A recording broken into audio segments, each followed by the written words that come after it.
Halo kaum intelektual sekalian. Para pemuka agama biasanya akan mengatakan bahwa agama itu bersumber dari Yang Maha Kuasa, bersumber daripada Tuhan Yang Maha Esa, dan lain sebagainya. Terutama agama Abrahamik atau agama yang lahir di Timur Tengah. Namun di sisi lain kita tidak bisa mengabaikan juga pendapat daripada kaum intelektual, kaum akademis, para ilmuwan, ahli sejarah, dan lain sebagainya. Ternyata ada semacam akulturasi budaya. Jadi para akademisi mengatakan agama itu tidak muncul dari ruang hampa. Mereka menyodorkan sebuah bukti yang sangat luar biasa, yaitu seperti kisah daripada epik Gilgamesh yang ada pada agama Mesopotamia kuno.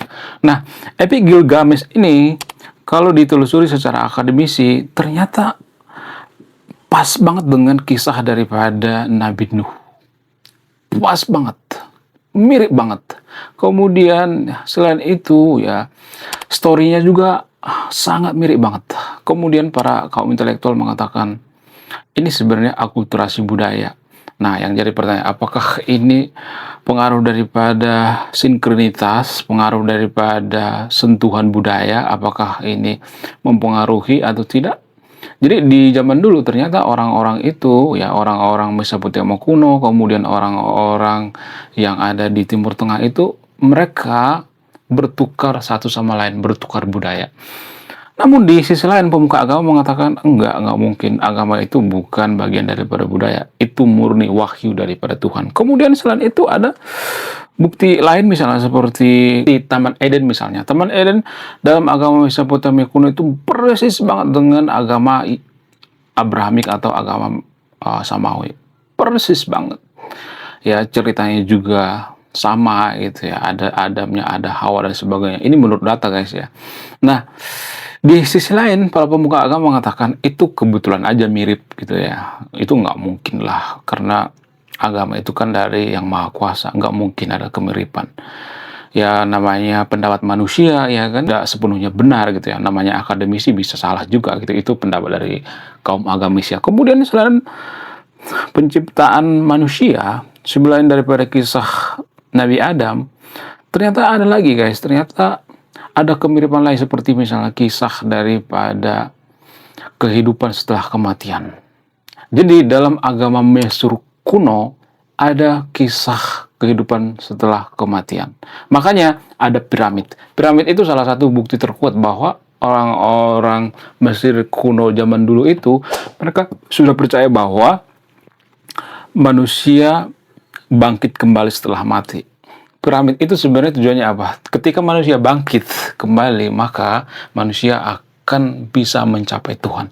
Nah, yang jadi pertanyaan, apakah ada bukti lain gitu ya? Apakah ada penemuan lain gitu?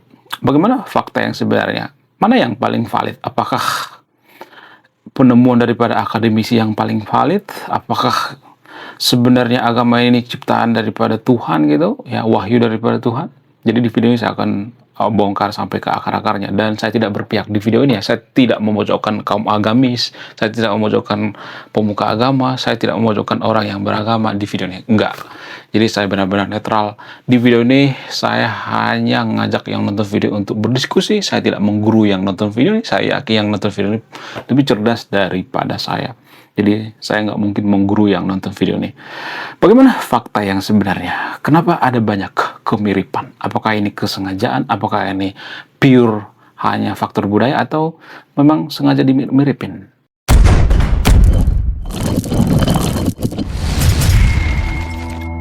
Jadi guys, para peneliti meneliti ternyata ada banyak kemiripan kisah daripada agama Samawi atau agama Abrahamik. Agama Samawi ini agama Yahudi, agama Kristen, dan agama mayoritas di Konoha. Ya, walaupun agama mayoritas di Konoha mengatakan, oh kita bukan daripada agama Abrahamik, ya kita bukan daripada agama Samawi, ya sah-sah aja, nggak jadi masalah.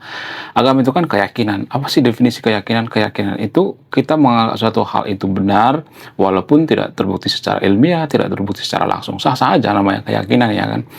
Jadi saya menghormati keyakinan teman-teman yang menganggap bahwa agama Anda itu tidak sama dengan agama Abrahamik atau agama Samawi. Namun yang menarik daripada kisah epik Gilgamesh ini ternyata kisah daripada epik Gilgamesh ini persis banget gitu ya, ada hewan gitu ya, sama seperti kisah daripada Nabi Nuh. Ada hewan, ada air bah, kemudian Tuhan marah, ya. Persis banget gitu. Bedanya dalam agama Mesopotamia kuno ini yang marah itu bukan Tuhan, tapi dewa. Nah, ketika dewa marah, maka semuanya dihancurkan. Terjadi air bah, banjir bah, dan sebagainya. Nah, yang jadi pertanyaan, apakah ini sebenarnya di copy paste terhadap agama tertentu gitu? Ya, saya cuma bertanya, saya tidak memutuskan ya. Saya cuma bertanya guys ya, mohon maaf bagi yang tervideo, semua yang saya katakan di video ini ada sumbernya ya. Kemudian kaum agamis mengatakan, oh enggak kok. Ya, yang namanya penelitian manusia kan terbatas. Ya, lebih akurat ciptaan daripada Tuhan, daripada penelitian daripada manusia. Kaum agamis mengatakan seperti itu. Itu mungkin kebetulan mirip aja gitu ya. Itu tidak menggoncang iman orang-orang yang beragama. Itu biasanya pendapat daripada orang yang beragama. Saya menghormati banget ya kalau ada orang yang mengatakan seperti itu ya. Dan saya juga masih yakin ya. Saya yakin ya dari sudut pandang keyakinan, saya masih yakin Tuhan itu ada. Saya masih yakin sama agama dari sudut pandang keyakinan ya. Itu dari sudut pandang keyakinan guys ya, harus digarisbawahi ya. Karena warga Konoha itu tidak bisa membedakan mana sudut pandang keyakinan, mana sudut pandang ilmiah, mana sudut pandang logika gitu. Jadi pemahaman kita terhadap agama itu masih masih belum bisa didefinisikan juga gitu. Banyak orang Konoha mengatakan bahwa agama itu logika. Ada yang mengatakan bahwa agama itu nggak logika ya. Tanpa kita mengetahui apa itu definisi daripada logika, kita susah mendefinisikan apakah agama itu sesuai logika atau tidak. Menurut keyakinan saya, agama itu ada unsur logikanya. Apa itu unsur logika dalam agama? Unsur logika dalam agama itu seperti misalnya, kalau kita tidak jujur akan masuk neraka. Kalau kita baik akan masuk surga. Itu unsur logika. Tapi kalau misalnya kita bicara dengan unsur yang lain, misalnya seperti penciptaan, ya kemudian wahyu dan lain sebagainya, apakah ini bisa dilogikakan? Menurut keyakinan saya, ini tidak bisa dari sudut pandang akademis ya, dari sudut pandang data. Kalau ada yang meyakini bahwa itu logika, sah-sah nggak jadi masalah, asal jangan bertentangan dengan nilai kemanusiaan.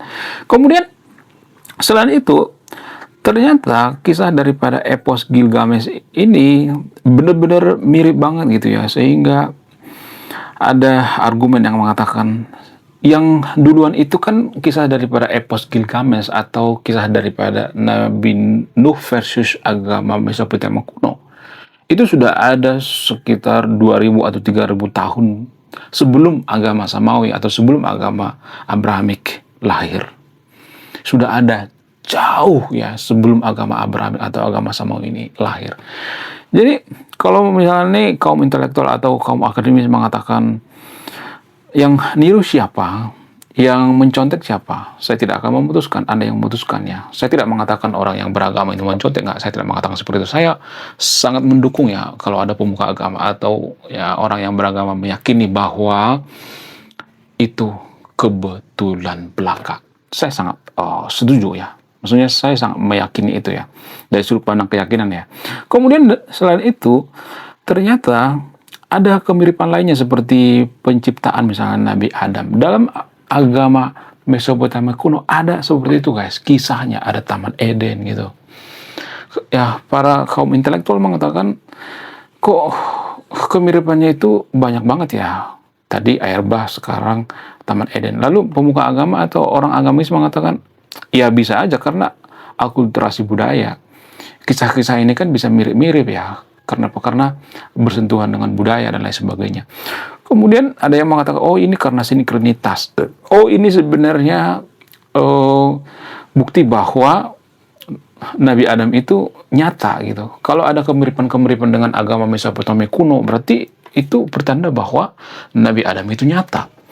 Jadi kita harus percaya dengan Nabi Adam dong ya. Jangan percaya dengan manusia berasal dari monyet gitu ya. Walaupun dari sudut pandang teori evolusi itu keliru besar ya.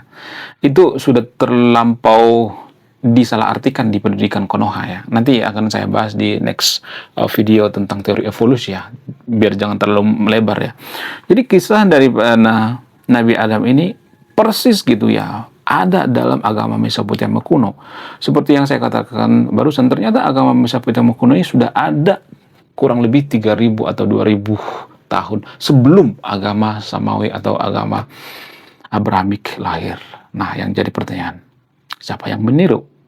Ya, saya tidak akan memutuskan ya. Saya tidak memojokkan agama tertentu di sini ya. Saya menghargai kalau ada orang yang beragama mengatakan, oh itu kan kebetulan saja ya. Karena di dunia ini kan banyak kebetulan. Karena agama-agama terdahulu itu kan sebenarnya kan bersentuhan ya dari segi budaya, bahasa Ibrani, bahasa Sanskerta dan sebagainya, ada banyak ya kemiripan-kemiripan ya.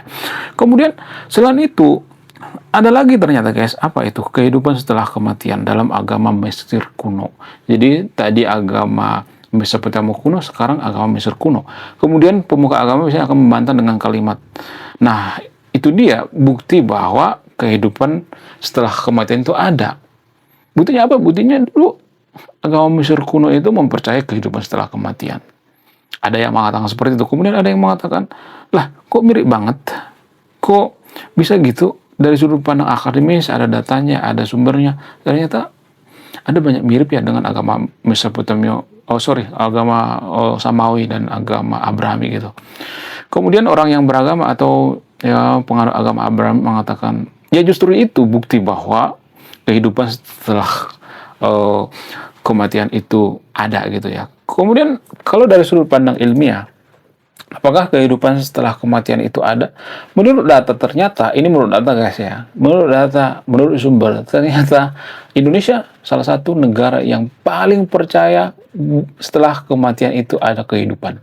Ya, nomor 1 guys.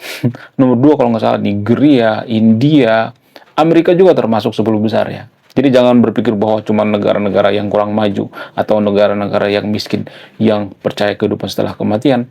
Ya, Amerika juga percaya ya kehidupan setelah kematian. Jadi saya tidak berpihak di video ini ya. Saya tidak memojokkan agama tertentu di sini ya. Kemudian selain itu ada banyak lagi kemiripan ternyata, seperti misalnya tentang penghakiman gitu ya.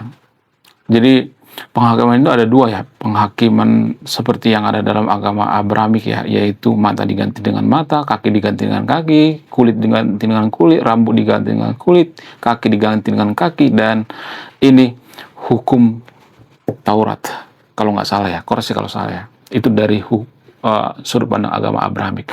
Nah ternyata ini juga ada dalam agama Mesopotamia kuno, hukum timbal balik namanya.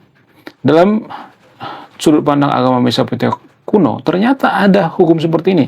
Kemudian para ahli mengatakan, lah kok banyak miripnya? Tadi cuma 2, sekarang 3 gitu. Lalu ya orang yang beragama Abrahamik bisa mengatakan, ya nggak jadi masalah, ada mirip-miripnya juga. Tapi kan kalau diteliti secara langsung itu kan nggak mirip, itu nggak ilmiah ya. Nggak terbukti secara ilmiah, itu nggak terbukti secara data gitu ya. Itu dari sudut pandang kaum agamis ya. Sah-sah aja, nggak jadi masalah ya. Saya tidak berpihak di video ini ya, maksudnya saya tidak akan memberikan kesimpulan, Anda yang memberikan kesimpulan ya. Saya hanya mengurai gitu, ngajak yang nonton video untuk berdiskusi, saya tidak menggurui gitu ya. Saya tidak berusaha mengajari yang nonton video, karena saya yakin yang nonton video adalah orang-orang yang sangat cerdas.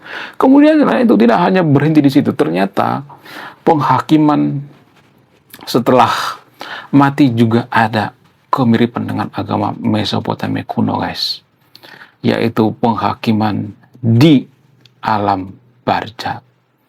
Nah, yang jadi pertanyaan, kenapa ada banyak kemiripan gitu? Apakah ini kebetulan? Apakah ini disengaja? Apakah karena faktor bersentuhan dengan budaya? Kalau bersentuhan dengan budaya, ya kalau ada pengaruh daripada budaya lain gitu, ya apakah agama itu benar tidak muncul dari ruang hampa? Apakah agama itu muncul dari Tuhan yang Maha Kuasa atau Tuhan yang Maha Esa? Saya masih percaya dari sudut pandang keyakinan Tuhan itu ada. Saya sangat-sangat percaya gitu ya, dari sudut pandang keyakinan. Nah, yang jadi pertanyaan, apakah agama itu sebenarnya ciptaan Tuhan atau ciptaan manusia? Saya tidak akan menyimpulkan, Anda yang menyimpulkan. Kemudian, selain itu, ternyata dalam agama Zoroaster ada semacam seremonial untuk mencapai sorga. Ya, ini menurut data guys ya, dari sudut pandang data, dari sudut pandang ilmiah, ternyata ketika orang meninggal itu ya ada istilahnya, saya lupa nama istilahnya. Siroto Mustaqim ya, apa sih namanya? Duganya seperti itu ya. Jadi ada miripnya dengan agama Zoroaster ya. Nah, yang jadi pertanyaan, apakah ini sebenarnya di-copy atau tidak gitu? Saya coba bertanya ya, saya tidak memberikan kesimpulan ya. Kalau misalnya ada yang mengatakan yang meniru itu kan Zoroaster, tapi kan permasalahan kan agama Zoroaster atau agama Persia zaman dulu itu sudah ada ya ribuan tahun sebelum agama Samawi lahir, agama Abrahamik lahir, atau agama Yahudi atau agama Kristen sekarang, atau agama mayoritas di Konoha itu lahir. Nah, yang jadi pertanyaan, kenapa ada kemiripan gitu ya? Kenapa banyak kemiripan? Apakah ini dipengaruhi oleh kisah-kisah zaman dulu gitu ya, dikisahkan secara turun-temurun? Silahkan simpulkan sendiri. Saya tidak akan menggurui yang nonton video ini ya, karena saya yakin yang nonton video lebih cerdas daripada saya. Ada yang menyimpulkan. Belum kita lanjut. Jadi guys, kemarin ada yang nanya, lu apa sih kontribusinya bagi negara ini? Kontribusi saya ini guys ya, nulis buku, judulnya Budi Tanpa Pekerti. Ini temanya bahas tentang agama. Kemudian sama lupa, kisah dalam buku ini ada seorang kiai bingung memilih antara mau menyelamatkan hutan atau menyelamatkan 1000 anak yatim. Link pembeliannya ada di pin komentar video ini. Oke guys, sekian video ini, terima kasih sudah memahami. Saya kaum intelektual, salam rasional.